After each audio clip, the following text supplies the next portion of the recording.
the podcast hosted by 3 ages of Santa, it looks like. Welcome to Generation Dan, the podcast of generational differences. I'm Atlas Novak. I'm your millennial. Who else is with me? I am Dino the Genetic Marvel, and for once, I am not the oldest person on here. Aha! Look at that. Now I'm a young guy. Ouch. Ouch. Our guest today is Stephen Allen Green. Former guest. I'm not going to... He just leaves 30 seconds in. Like, oh, I didn't come here for this shit. Actually, I did. All right, carry on with your introduction. No, Stephen Allen Green is a comedian from LA whose name is on the side of the Comedy Store. You will show respect. God damn it. No, that's only because I changed my name to Parking Right Arrow.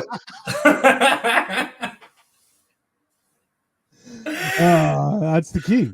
Listen, you got to work with what you got, right? That's only fair. Carry on with the introduction. I need this. No, that was it. That was it. Oh, is that it? Yeah. He's on a wall. My name's on a building. This is what he's thinking. He's I don't know. I met you 4 days ago? And I still can't shake it.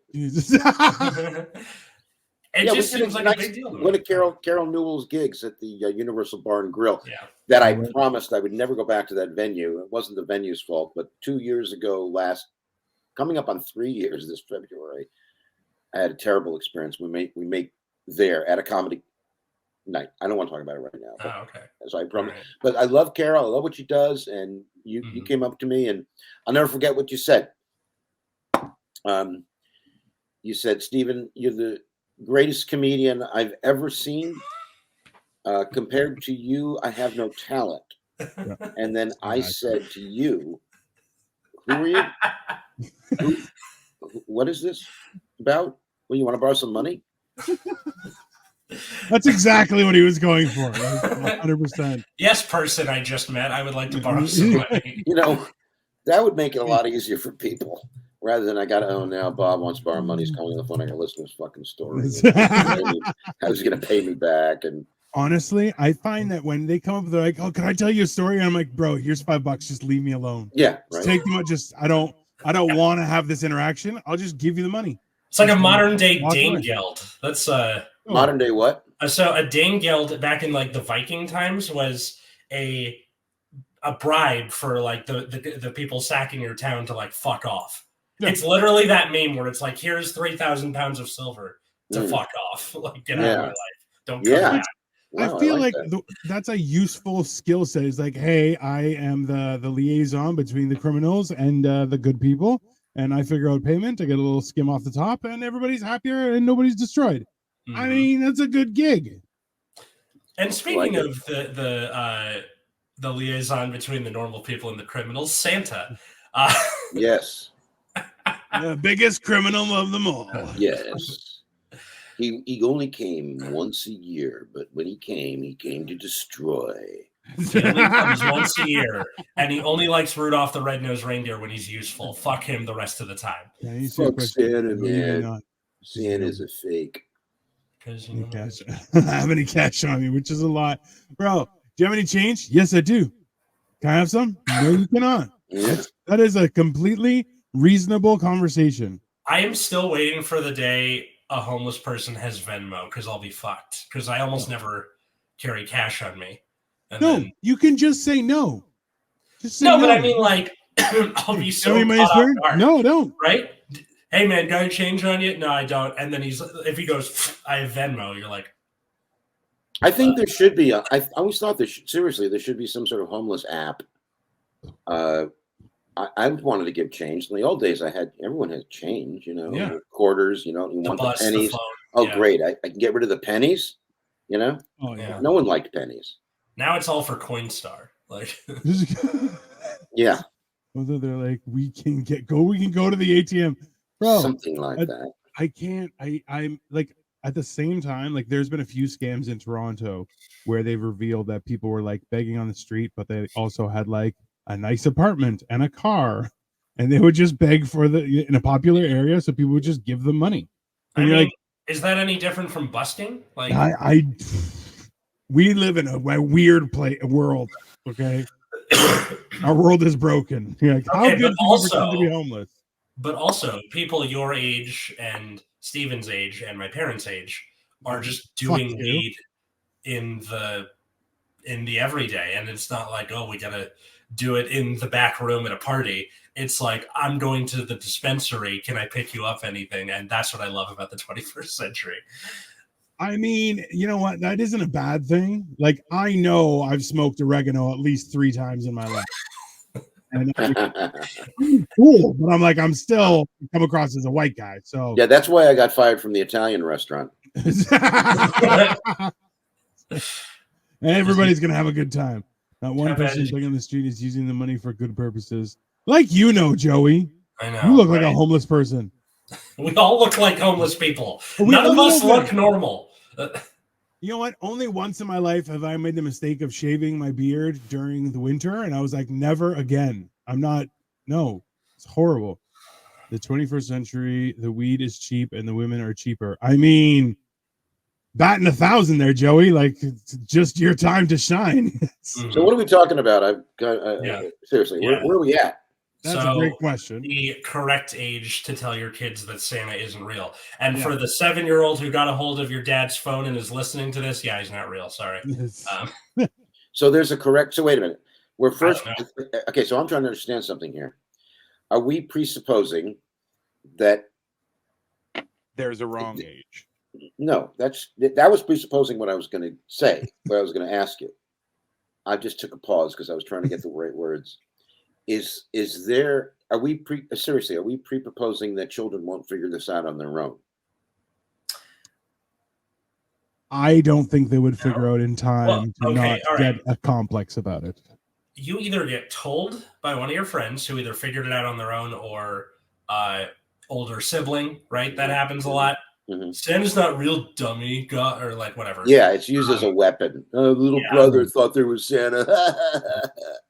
So like you usually get it through your schoolmates. I figured it out when I was 10, I think 9 or 10. I was 10 when my friend Mark told me. Yeah, I remember. It destroyed my world.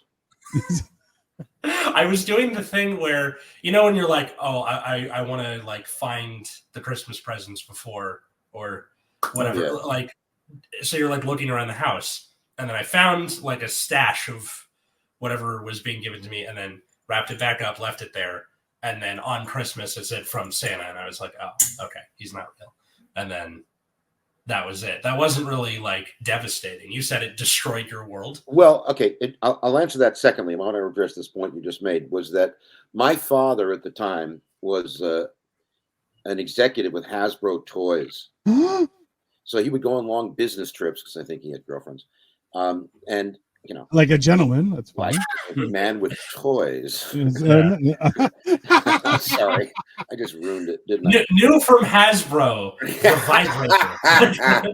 I mean, it was only a matter of time that was going to happen. No, I mean, I think I caught him, putting the present, wrapping it, putting it in the tree, or whatever. Mm-hmm. And I think at the time, I believe what my parents told me, I was like, Dad, what are you wrapping? Why are we waiting for Santa? He goes, oh, well, Santa called me and he was busy, so I'm doing this for him. Okay.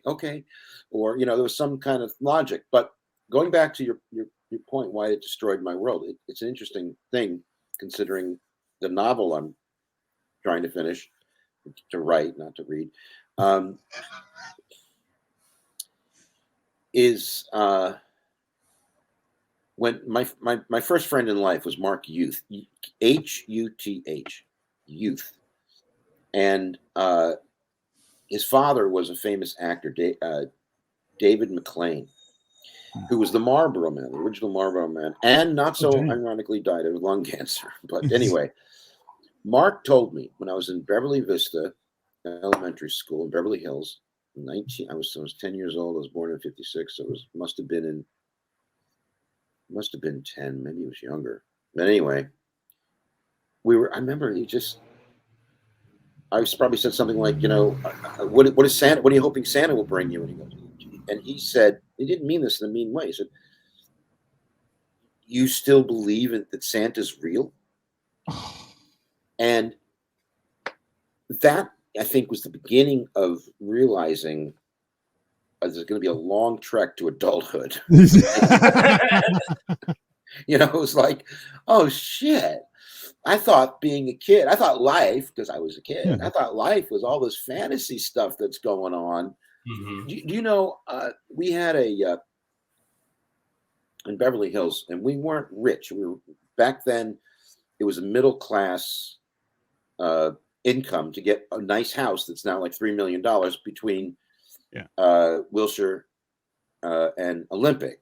And my parents wanted their kids to have the best education system in the country, which was Beverly Hills at the time. So there was a Thrifties, which is a drugstore built in the 1920s. And, you know, it was, you go in and you get, you know, everything from, you know, Band-Aids to candy. And in the back, they had a little counter, old fashioned 1950s type of counter where you sit at a stool and you'd order a hamburger and milkshake, right? You know what I'm talking about, right? Yeah. Behind this particular counter was a 2-foot platform, because all the employees that worked as waiters and waitresses and cooks were former Munchkin actors. Oh. Did you the fuck not? And by the way, can I say fuck? Yeah. I don't want to, I'm going to cunts out there with my language. Okay, so Munchkin actors at the back of this pharmacy. That was the British version of the word, meaning dudes. Major. So to me, in the world that I grew up in, with parents who were involved in showbiz from before they came out to Hollywood, to growing up in this incubator of Beverly Hills, where there was, you know, you go to your best friend's house and his parent would come in with milk and cookies and it was a movie star, to seeing them movie stars shop at the pet store, to going to Thrifties and being served Munchkins, being served Munchkins, to a kid sitting next to you in class who had to leave early to go star in a TV series. I think it was Mickey Dolenz from Circus Boy, who later was in the Monkees, but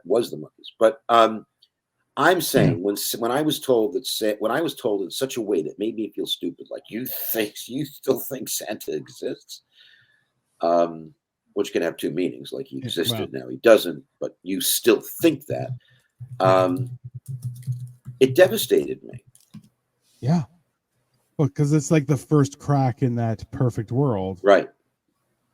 So it's, man. Listen. And then, like, for some kids in some families, they just don't do the Santa thing. You know, like it was just never. I was raised a Jehovah's Witness. We didn't have anything. I was raised as a Jew. We celebrated Hanukkah and had a Christmas tree. I'm not kidding. Me too. Yeah, we did. My cousin always called us cashews because it was like Catholic plus Jew. What's the word? Cashew, like the nut. Cashew.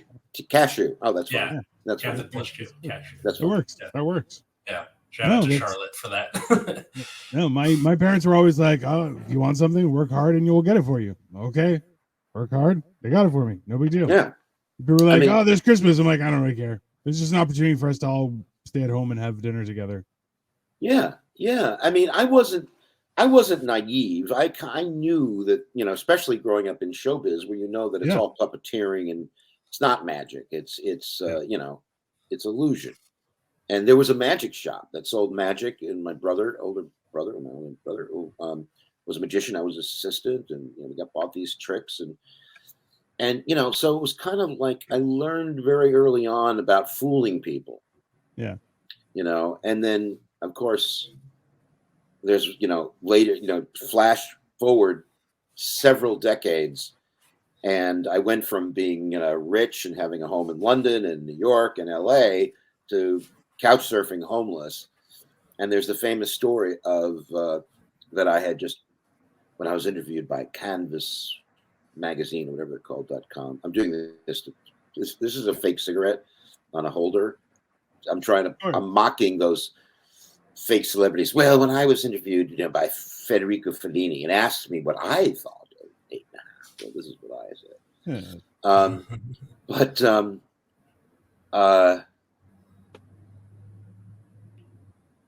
What was I talking about? When you were interviewed by Canvas.com or whatever. Yes. Yeah. So, all right. So coming back from England, I mean, I would always come back every few months, but having lost everything in England and to come back, take care of my mother who was ill, I was in love with a woman who wasn't my mother. How strange. And there was this film about me and Jerry Lewis in London. That was happening with an Oscar-winning producer pushing it, and all this crazy shit that was going down. Wait, what was the name of the movie? I Eat People Like You for Breakfast. It hasn't been made yet, but there's renewed interest. It's about what happened with Jerry Lewis and myself in London. So, which you may not know about, but it's a whole. I can tell you 2 seconds or several hours. But anyway, I started missing London, and so I just started talking British, and I was having difficulty logically dealing with people because I was so Britishized that I was polite. And this happened in New York. I was living in New York and I went to London. Came back 5 months later. I'm getting into a taxi cab and I didn't see that there was someone already in it getting out. And I went, oh, sorry. And, not even in a British accent. I went, oh, sorry. And guy gets out and goes, hey, what are you fucking sorry for? I should beat your head in, that kind of thing. I'll show you sorry. Mm-hmm. Or when I'd say please for something, can I please have a cup of, no, in England, you say the word please at the end of the sentence. So you're at the Starbucks. Yes. Can I get a cafe, a grande latte, please? You say please at the end. Americans were taking that as being pushy or sarcastic. And I was in a very confused time. I couldn't understand how America worked. I had health care given me by the government in England. I no longer had health care here. It took me a while to realize that people drive on the right side of the road, so be careful when you cross. It was all those things, but also just communicating in a British way that I wasn't even aware I was doing. So anyway, so I started this British character, and I'd go into Starbucks and go, excuse me, can you tell me where I might find the Starbucks Executive Lounge?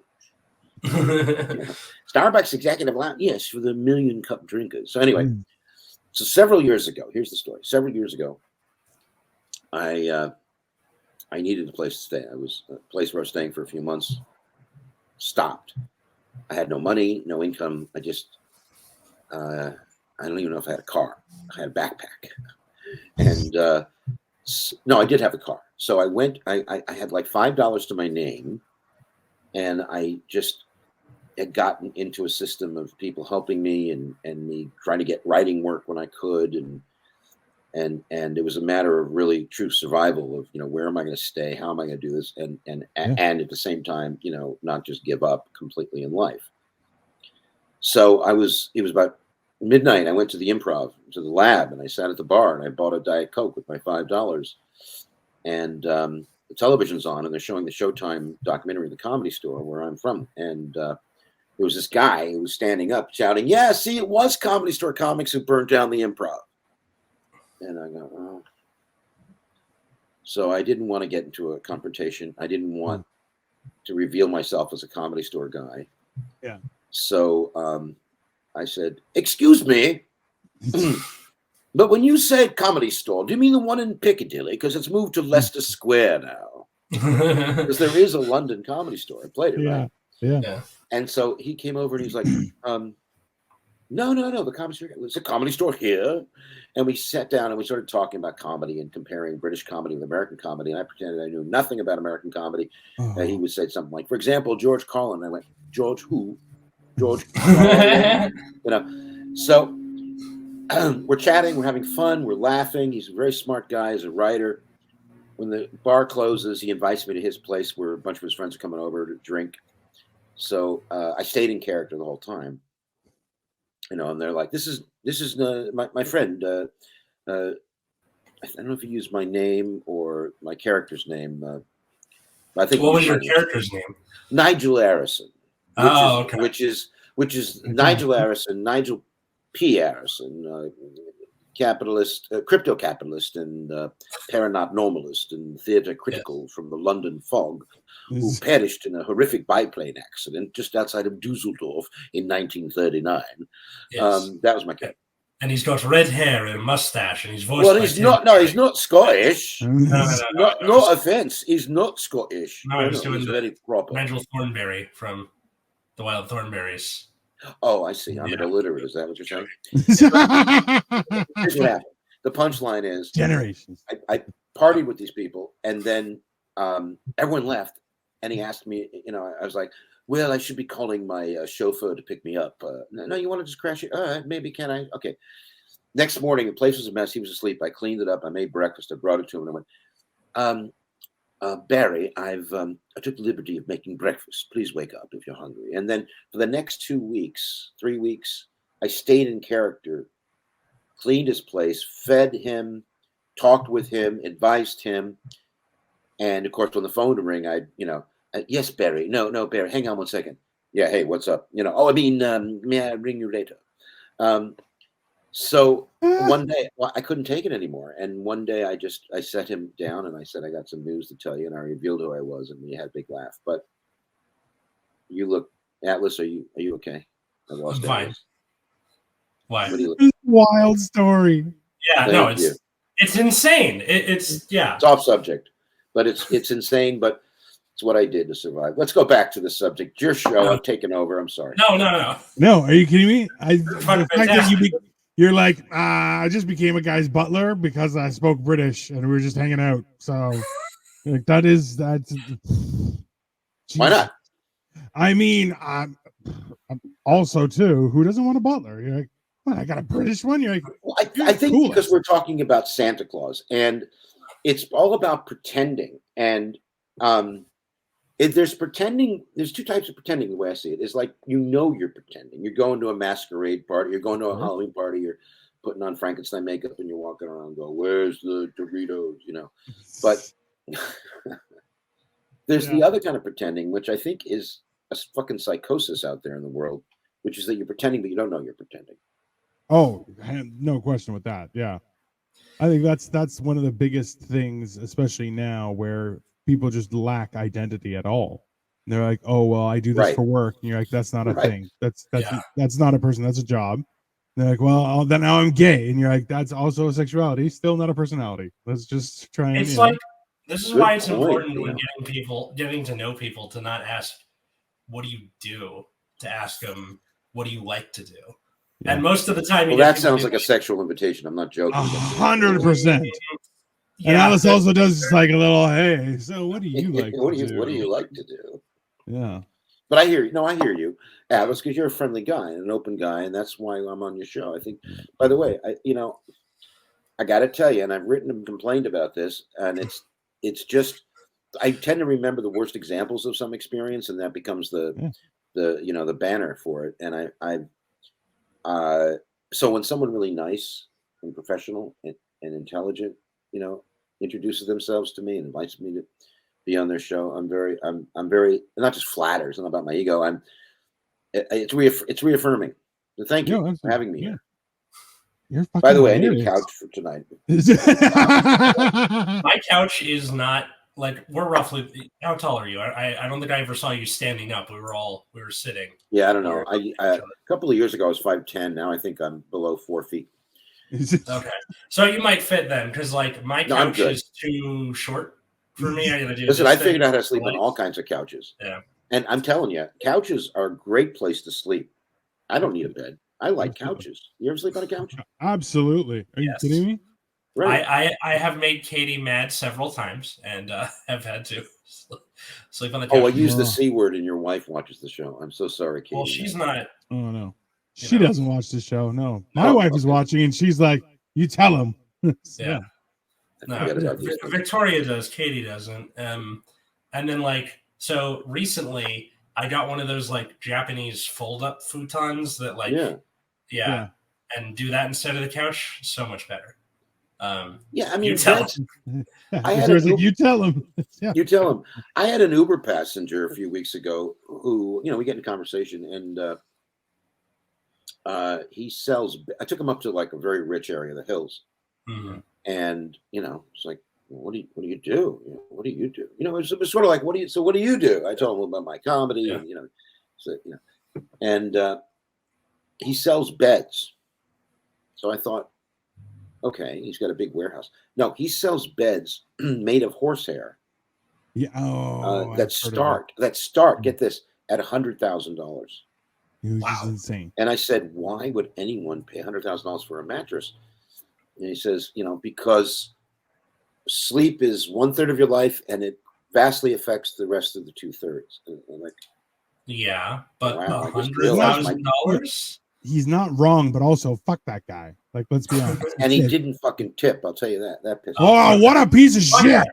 Yeah. Oh, also, fuck him. That's the problem. Like, listen, we need a better quality of rich person. Okay, there was a time in these countries where it's like, no. The rich gave. You know why? Because that's how they stayed rich, by knowing that they would share their wealth. And now they're all hoarding back.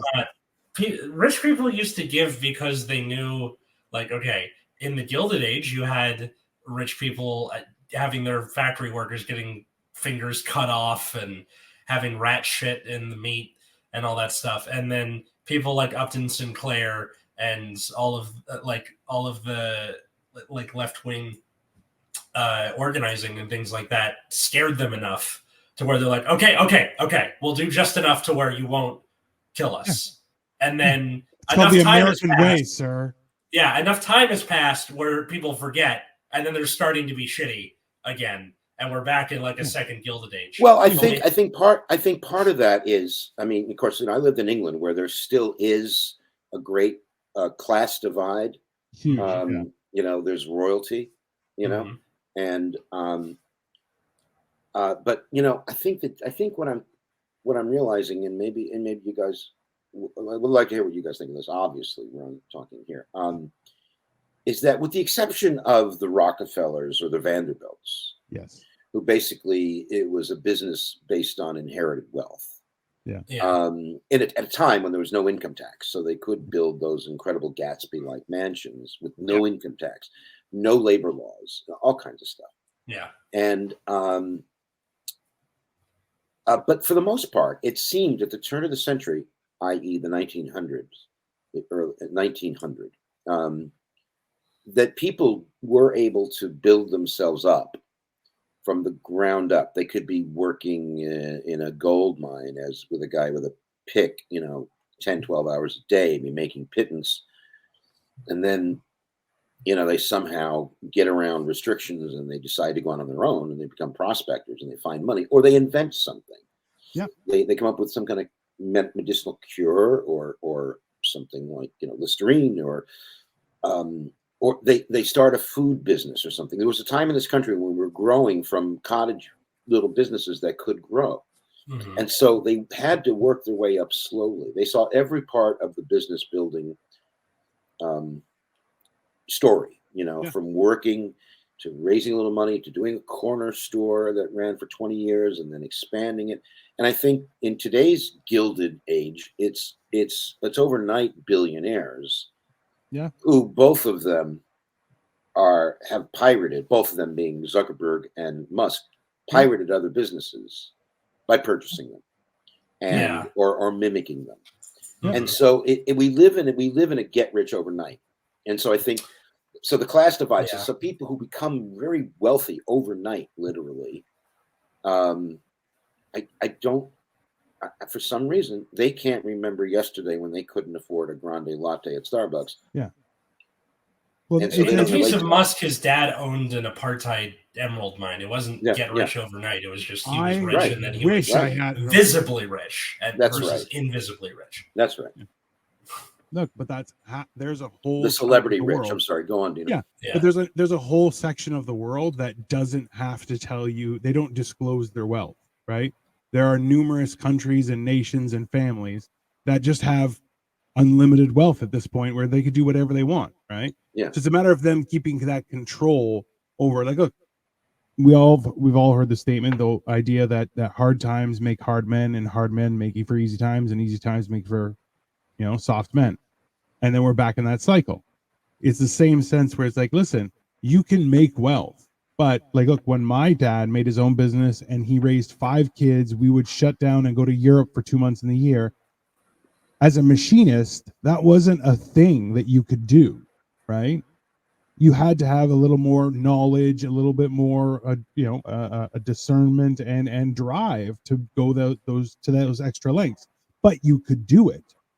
But then, as of like early mid 2000s, Now it's, oh, I invest in this weird thing that no one ever heard of, and suddenly I'm worth $1 million. And you're like, number one, you might be able to buy a place because you got $1 million, but no car, no parking spot, Yeah. So it's none of it makes any sense, right? And now it's just people are like, oh, I have to be famous immediately. You're like, okay, go fuck yourself, whatever. Be famous. That doesn't make you happy. That's for sure. Well, I mean, but that goes back to something that I've been thinking about for a long time here in Hollywood. Yeah. Which is why. Well, didn't we talk about this at the top of the show or before the show, which was the only reason I want to be famous? Yeah, Dino, you and I talked about this before. Didn't we? Yeah. Which is great. My only desire to be famous-er. In other words, I don't think there's an absolute.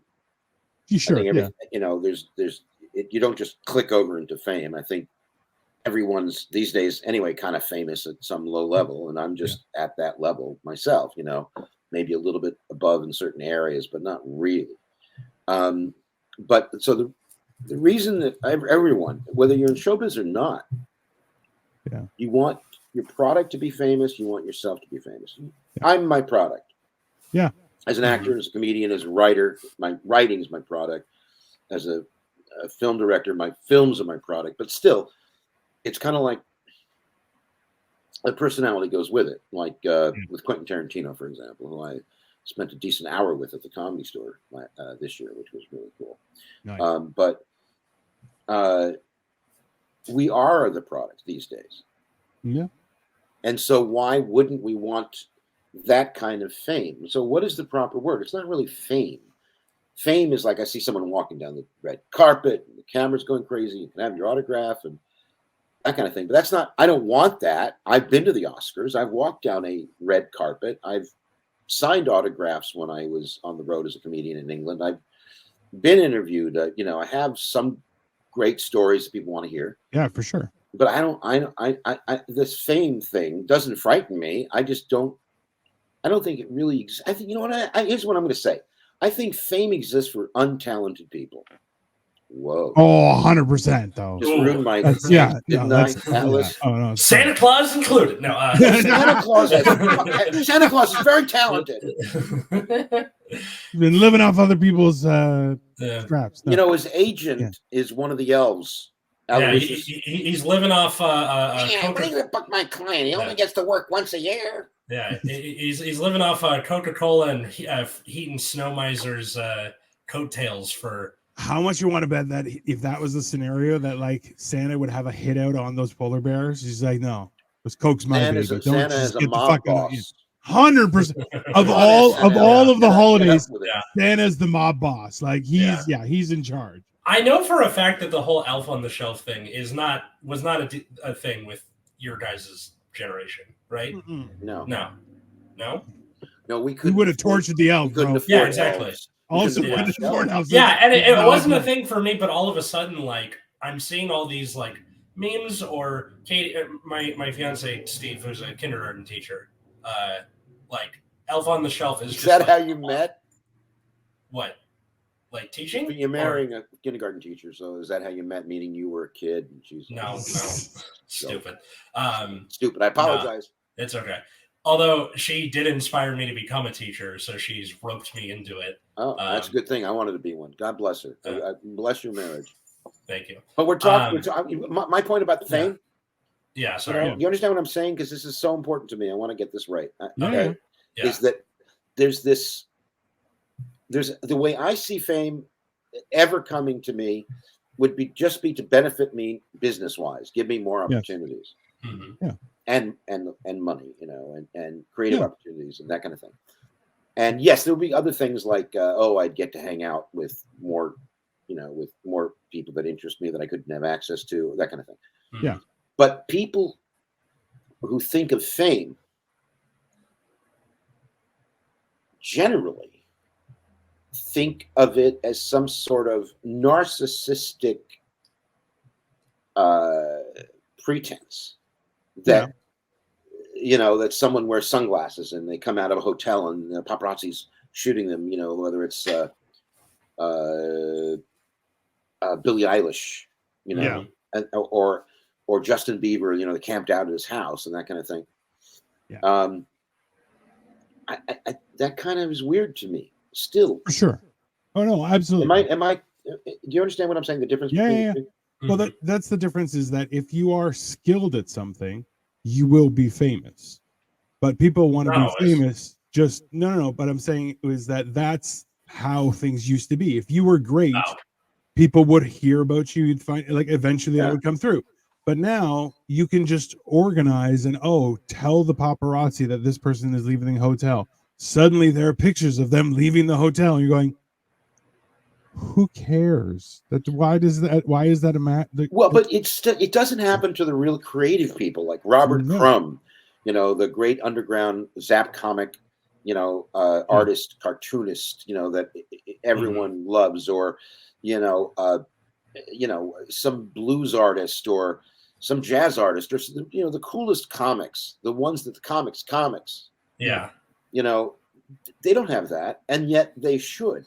Mm-hmm. Absolutely. Because those are the interesting people. And to add on top of that, the comics and actors and stuff that become famous from doing something that took a lot of effort, for the easy example is Bill Burr, right? Like early Bill Burr. Hang on 1 second. There's someone at my door. Bill Burr. Keep talking. Right back. Yeah. I apologize. All right. It's okay. So for early Bill Burr, he did all he had all this talent. He made his name, and then as time went on, and he was awash in the amniotic fluid that is fame, he becomes more disconnected from the world around him, and that ability, that creative force drains away, and then you just become, I'm famous because I'm Bill Burr, not because I did this thing. I don't know if that's for Bill Burr. No. There are other people. I was just doing that as an example, but it's the same thing. You just start drinking your own Kool-Aid, right? It's the same thing where The Rock, people were like, oh man, just going out there and doing his thing and everything. And now people are like, I think he thinks a little too highly of himself. This is insane, right? And now you're going, hey man, he's like, I'm get more and more disconnected from the world around you. I apologize. Bill Burr was the last thing you said. Okay, don't worry, it was a horrible example, Steve. Shut up. It's a perfect example because he's famous because us comics approved him first, right? For sure. Yeah. Or musicians, right? Their first album's a banger. They have their sophomore slump, and then everyone after that is they either find a way to keep it, creative, because they do experimental things with whatever, or they become more and more poppy as time goes on. And they get more and more mainstream success, and then just the creativity is drained out of them. Yeah, that's the hard part. Like Santa, no.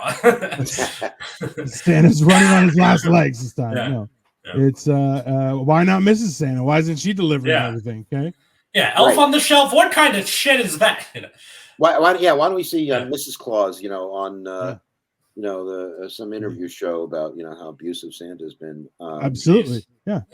But anyway, we're talking about fame and I think whatever we're talking about. I just, oh shit. Hello. Yeah. We didn't hear you. Yeah. There I am. It's weird because I've been on both sides of it in heavy ways. Yeah. I've been a comedian for, on and off, which means I don't work every day. For 42 years coming up. It's going to be 43 next year. And then I've been producing shows and being talent coordinator for comedy festivals in Ireland. And then I produced and created my big shows at the London Palladium and got it on television, brought over Americans and put them mixed in with Brits and got it on television. And I love producing. So I've been on both sides of stuff. And I think that it's a weird paradigm. It's a weird paradigm when you're a comedian trying to promote yourself, or your product. You automatically are in a deficit. You already are up to your neck in a hole of incredulity. You're promoting yourself. You think you're funny, and there's no one promoting you. And this I think is because we, unlike England, it's so much more. America is an advertising culture, So when you see that at the American Association of Retired Persons is supporting the Rolling Stones tour, that goes more to making AARP look more credible. It's not the other way around. Yeah. If I suddenly started doing comedy gigs sponsored by Coca-Cola, people would think I must be good for Coca-Cola to put that money into it. Yeah, for sure. As an unknown comic, and I have to restart myself. Now, some people, I've heard of you, but that rarely happens. Yeah. So I got to repitch myself. Hi, I'm Steve Youngren, calling from LA, Comedy Store, blah blah blah. Comedy Central, Conan, blah blah blah blah blah. Send you a tape, okay? I'm gonna send you a link. Never hear from them, right? Yeah. But when I produced these shows, I had it just like overnight a reversal, where I had every single Hollywood agency and manager sending me tapes. This is how far back it goes. Calling me, emailing me, meeting me, shaking my hand. They wanted to get on this show. They want to get their client on my show. Yeah. And I dealt with all kinds of people that were their managers, and I dealt with the comics. And what I saw, for the most part, was professional and nice and kind and decent. But there were at least 6 examples in 1 year of production on one show where I saw ugliness from the comics. Few comics. Yeah. One comic on this show, 2 comics on that show, who bamboozled me, who pushed me, who gave me a hard time, who lied to me, who, it wasn't just Jerry Lewis, it was other comics. Yeah. And their managers. And I started to see, because the irony was that back in the 80s, although I was regular at the Comedy Store, at the Improv, there was a bit of a problem me getting in, and I was pushy. Yeah. Because I was a salesman, and because I thought being funny all the time meant, being funny all the time. I burnt bridges with some people. I told some agents, I hung up on some agents because they weren't fast enough. I was sort of a dick without realizing it. And then later, when I became the producer and I saw this kind of behavior, I understood. I have more empathy. Yeah. For people I'm trying to sell something to, and I've learned a lot. And I still, to this day, people, younger comics come to me, younger than me, come to me, and they want to know about England, and that's a whole discussion. It's an hour and a half just to talk culturally and business-wise, how to make it work and how I can help them. Yeah. Anyway, so I think it's just this thing, going back to this fame thing, which Santa's, I don't know how the hell he got it, but when he got that Coca-Cola deal in 1908 or whenever it was, Atlas, do you know when Santa signed with Coke? Let's see. Yeah. Like right around the World War I now. Who owns the Santa? Is it a public domain? I don't think so. I assume so. I mean, there's a real Saint Nicholas. Yeah, but 1931 was when Coke commissioned that image. Really? So who owned it? Who got the commission contract? Who did Santa belong to? Okay, so it's got to be Coke, but I don't think you can enforce it, right? Coca-Cola commissioned illustrator Haddon Sundblom to paint Santa for Christmas advertisements. Those paintings established Santa as a warm, happy character with human features, including rosy cheeks, a white beard, twinkling eyes, and laughter lines. Sundblom drew inspiration from an 1822 poem by Clement Clark Moore titled "A Visit from St. Nicholas." Was the night before Christmas? Twas the night before Christmas, yeah. So, right, but I mean, it still doesn't say how Coca-Cola, who they paid, if something's public domain. Anyway, it doesn't matter. It's just it's the equivalent of like it's a religious figure, kind of, right? Like paganistic. Yeah. So it's not there's nobody who owns the rights to like Zeus. Well, like, what are you going to do? If you enforce that contract, you're a dick, right? I guess. Well, what's to stop? What's to stop Fanta or Snapple from using Santa? Coca-Cola would have a contract over them and say, you can't use. I guess so. Maybe it's that depiction of Santa, or like, maybe. Yeah.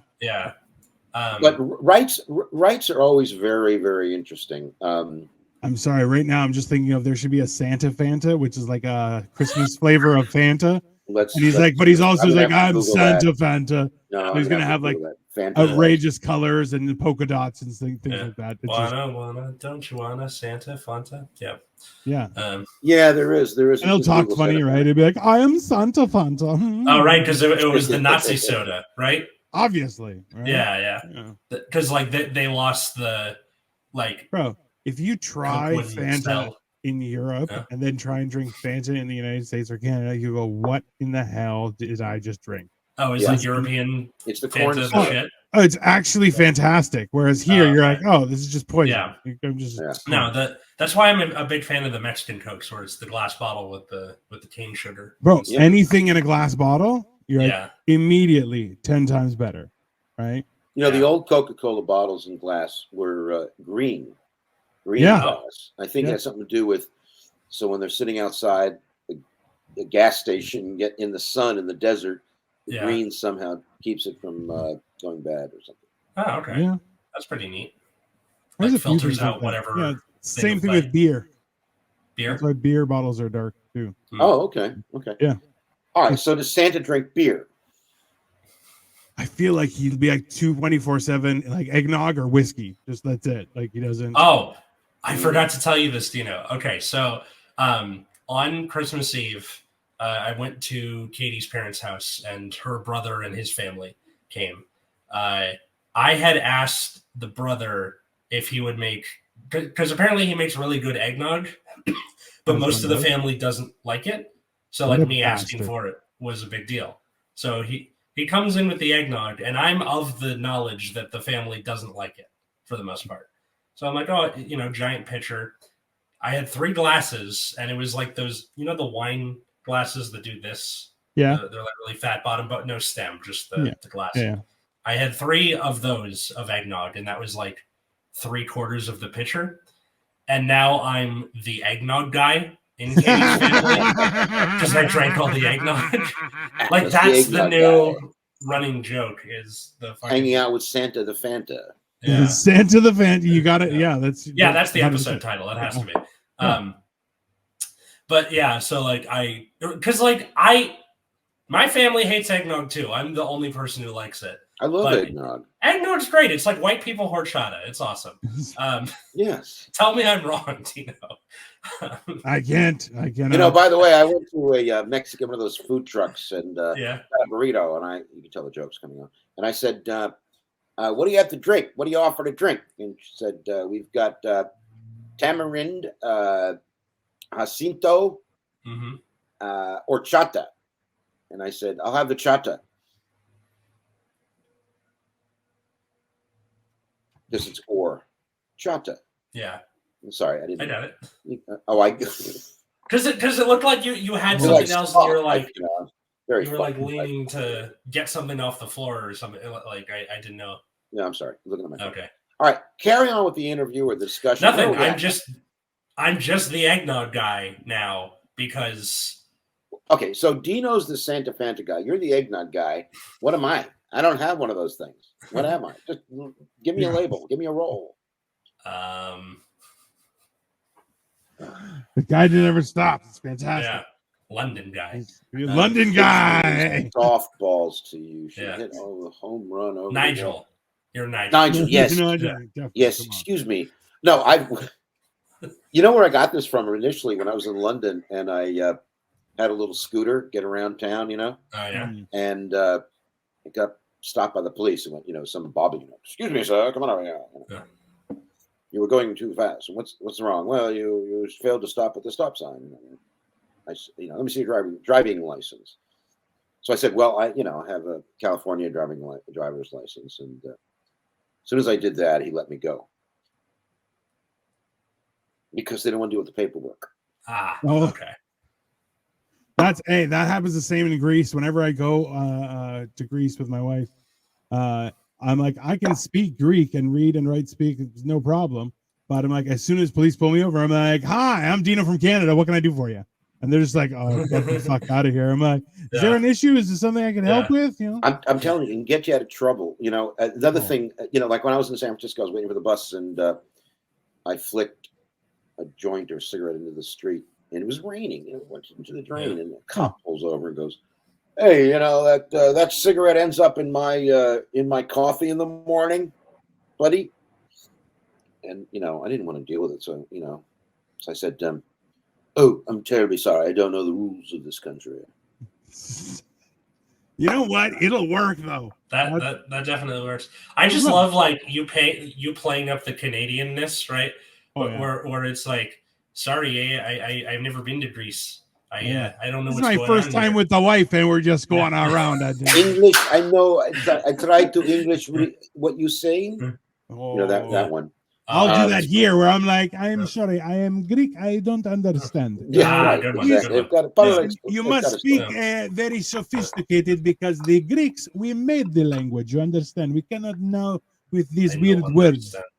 One of my favorite humans in the entire time I've been alive so far is this guy he wasn't from Greece, but I think he was from what's a nearby country that island country, but anyway. Malta? Malta? Cypriot? Malta? Cypriot? Cypriot is definitely Cyprus. Yes, he was from Cyprus, and he ran a really cool restaurant in London. I used to go to a lot, and he was you know very much he'd come by. Everything good? You enjoy your dinners? And if someone complained and said, so this lamb is a little bit undercooked. Could you please, you know, heat it up a bit, you know, or someone would say something really nasty, like, you know, I don't really like this, this thing, and you know, I'm never coming back. And then he would say, "You're welcome." All right, Atlas, come on, take charge here, man. What can I say? Let's play a video game. Play a video game. What the fuck? Let's do something. Oh yeah. Are you getting bored? No, I'm having a great time. No, I'm bored. I'm never bored. No, I mean, it just kind of goes where it goes. I mean, like, okay, so Elf on the Shelf wasn't really a thing. I'm not complaining. Until recently, for whatever reason. Like, yes. I'll see a lot of, like, especially because of the way our Big Brother devices work, where if Katie brings up something about the kids, I'll start seeing ads about it on my phone. That freaks me out. Yeah. But like, like I'm starting to see on my YouTube shorts or TikTok where it's jokes about like when the kids have woken up before you and you haven't moved the elf yet. I'm like, this is it's enough of a thing where there's memes about it. There's memes about the memes. Yeah. And like, I'm definitely not going to do it with my kids. My like Santa thing that my parents did, because this was like, when I was growing up, MapQuest was just starting to become a thing, right? And like the Google Maps and that sort of thing. So around that time, I forgot what the name of the website was, but you could look up where Santa was in the world. Right. On like Christmas Eve. So you look it up and there's a little tracker on a globe and it's like, he's in Tangiers right now or wherever the fuck. Like absolutely ridiculous, but yeah. Yeah, but I think that's cool. That like helps, you know, keep the legend going. When the kids are like Katie's nephews are 6 and 8 right now, so we're still doing the Santa stuff. Look, there's nothing wrong with giving children that idea of Santa and everything, right? Like even the way I was raised was like Santa that's not a real thing. Like people just use it to keep control of their kids because their children are bad children. Why? Because they don't listen to God. That's it. It's very simple. Yeah, but don't you think we're heading in this direction of getting to a child's truth as early as possible, like with the whole transgender controversy, where, you know, the kid, it's okay for a kid who's, you know, in grade school to think about this stuff. I'm not saying yes or no to it. I'm just saying that we're heading towards younger and younger realization for children. Is that a good thing in general? Or it's just like more of a being comfortable of expressing those traits before they get stamped out of you. Like I remember wanting to get my nails painted when I was a kid because my sister was doing it. And then I got made fun of at school and then I didn't do it anymore. And like, now it's less of a thing. Yeah, no, we don't. Yeah, exactly. But I mean, the thing is that what are we ultimately extinguishing in children when we foist reality on them? I mean, any chance they have of being their own person. Wonderment, curiosity. No, because as soon as you burden them with your problems, they become your person. Oh, I don't mean that. Right? I mean, although that does include. What I'm saying is the way that the way the world works. Right. Good night, little Timmy. Gee, Mommy, I hope Santa brings me a bicycle this Christmas. The kid knows he's going, I know you're Santa. Get Daddy to write the check. But the kid also believes it. And the mother would say, well, if you're a good boy, maybe Santa will bring it to you. So is that speaking in code? Is that the mother, or is it hurting the child's development to believe in fantasies?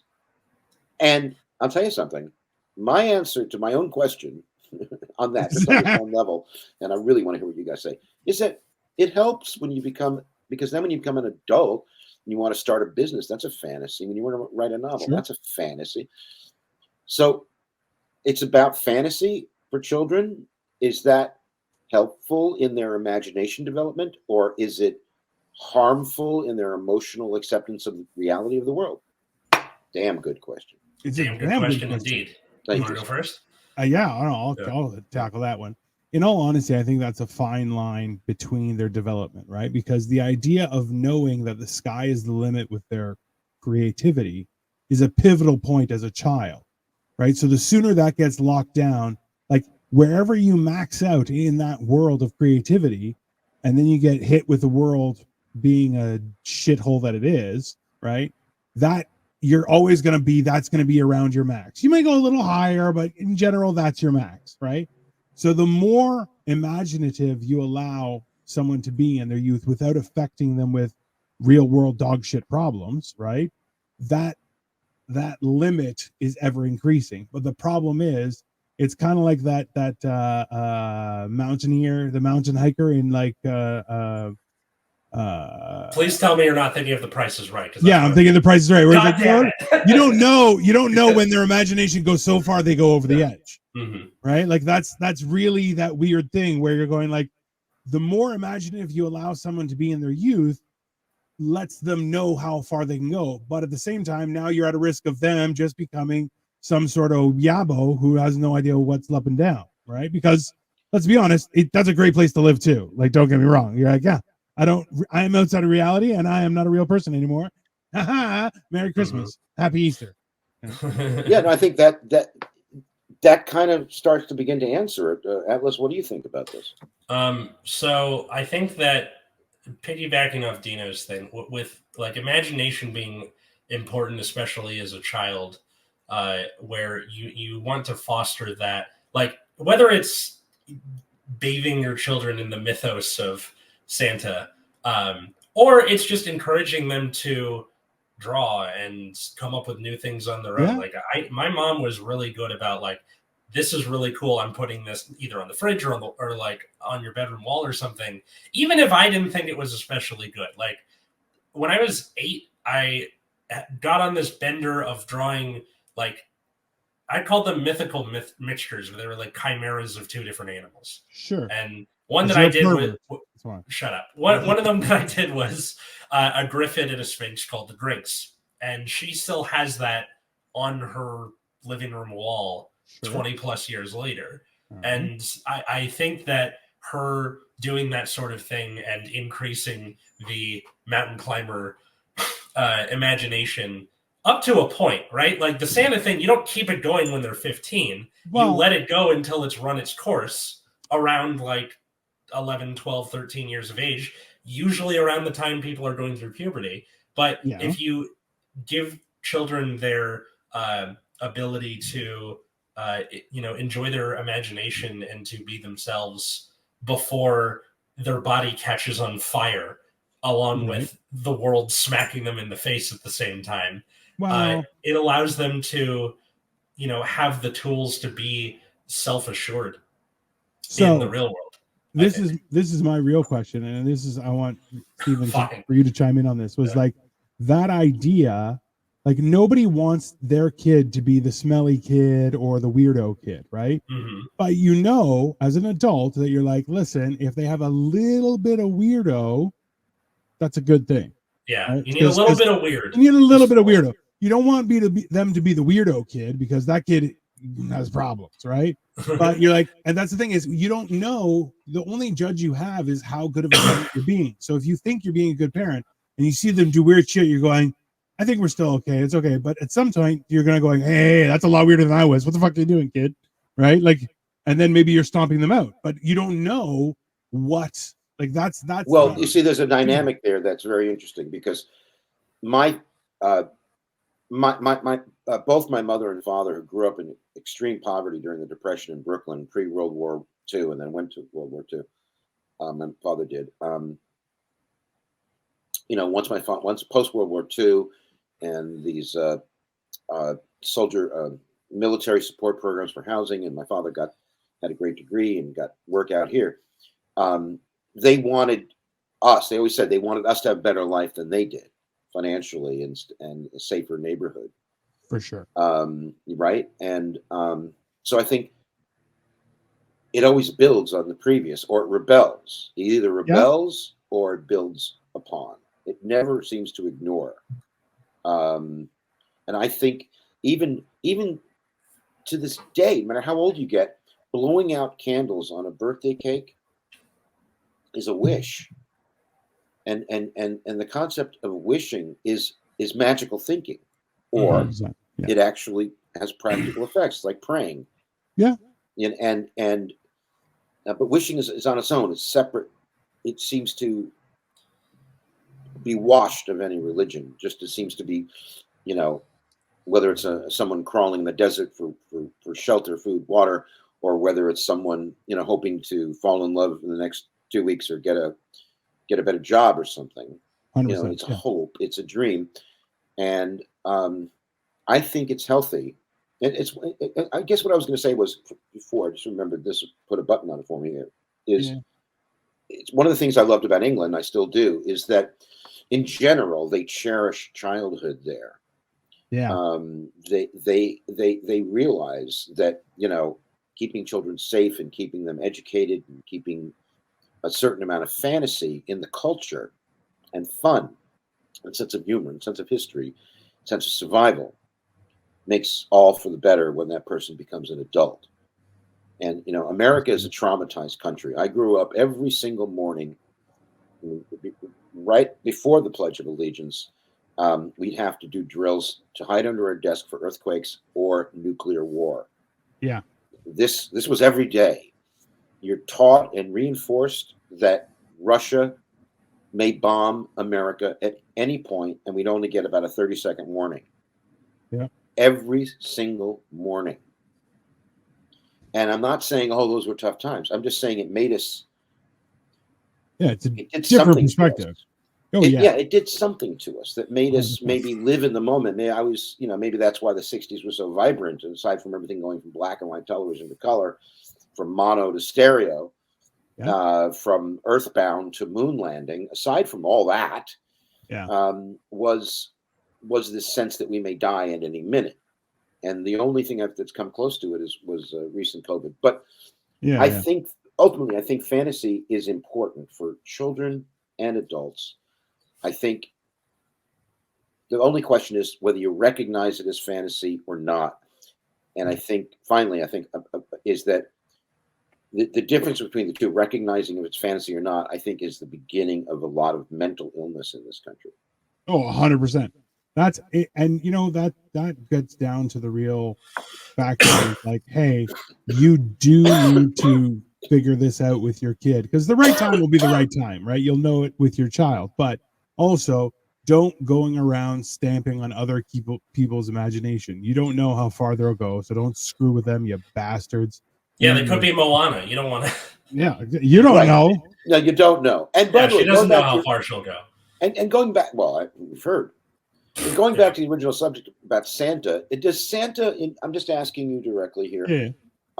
Does Santa represent the tooth fairy, basically, the genie in the bottle, like a super, like radioactive? Well, no, it's like a right? kid. Like a kid wants something. Whether when I was a kid, Sure. you know what I wanted? This is going to be violins. But I, as a kid, asked Santa for my parents to stop fighting and live together. That was my dream. That was 100%. my wish to Santa. Okay. Yeah. And he shows up with a bottle of whiskey and takes a swig and goes, "You think Mrs. Claus is easy?" But see, I had the opposite problem where my parents divorced after that. So they were just splitting up, and I couldn't even be like, Santa, can you please? I'm like, nope, this just fucking sucks. I'm going through puberty. Yeah, deal with it. I'm out of here. I'll be down at the bar. But does Santa represent giving us something that we should be working for, or that is it a good thing to ask for help from a magical being? Is that a good thing? If there is a magical being, if there is praying for good luck, if there is hoping for something that you want, is that a good thing? Definitely. It can be like it's not quite a yes or no to me. Like, but nothing is, right? It's the whole idea that if you never even voice it into the universe, it never has a shot at ever taking root. If you always keep it to yourself and keep it hidden, it just dies with your imagination, right? That's profound. No, that's really profound. Yeah. Look at me. The Greeks with the philosophy to this day, people. To this day, we will lead you into the crazy place. You're welcome. This is welcome. Probably the most philosophical episode we've done in a while. All right, you want to do some dick jokes? You want to do some dick jokes? I got some good jokes. You want a comedy joke? I got comedy jokes. No, go on. I was just going to say, Stephen Allen Green, thank you so much for coming on Generation Dan. Thank you. This is fun. You guys are great. You guys are a great team. You don't overdo it. You don't overtalk each other. And I've had a great time. Thank you so much. I want to come back. When can I come back again? When are you doing stand-up again? And Atlas, you're going to be our guest on Comedy Dish. Fuck yeah. Yeah. I'm just going to the website. Is it January 7th? Yeah. It's January 3rd. Yeah. 3rd. And also, I sent you a link just now for my novel in progress. I've got 2 chapters. I posted it in the comments. Okay. Yeah. That's the Myth Council Handbook, because Santa's a main character in it. We were talking about it. Nice. I'm finishing it. It's not available yet, but people can read it. It's kind of fun. Nice. And it'll all be in the show notes for people listening to or watching this. And when are you doing a comedy gig again, Atlas? My next one is January. Sorry, it's February 10th. Originally, it was supposed to be in January, and then got postponed. Where is that? At Dow Comedy Studio. Okay, and Dino, you're up in Toronto. I am. Do you do stand up? I forgot if we. I do stand up. I've been doing more and more lately, so just a few here and there. If you check out Dino the Genetic Marvel on Instagram, I post everything there. Yeah. And then, it's mostly been I've been just doing shows, and today a little later I'm doing a cooking show. It's going to be an amazing day. It's Hammered and Cheese. It's called for people. Hammered and Cheese. It is Atlas, what a blessing to have met you, and Dino, I hope to meet you one day. Thank you so much, and I've had so much fun. And what do we do now? At Atlas Novak on all the stuffs, and then my other podcast, Nexus at Night, which is about a trading card game called Vanguard. If you don't like it, I completely understand. And Steven, if they click that link that you posted, they'll take you to your website, right? That'll take them to the Myth Council Handbook, and then they can just click the About page, and nice, cool. All right. Anyway, have a happy New Year, Merry Christmas, Happy Boxing Day, and drive safely. Night, everyone. Bye, everyone.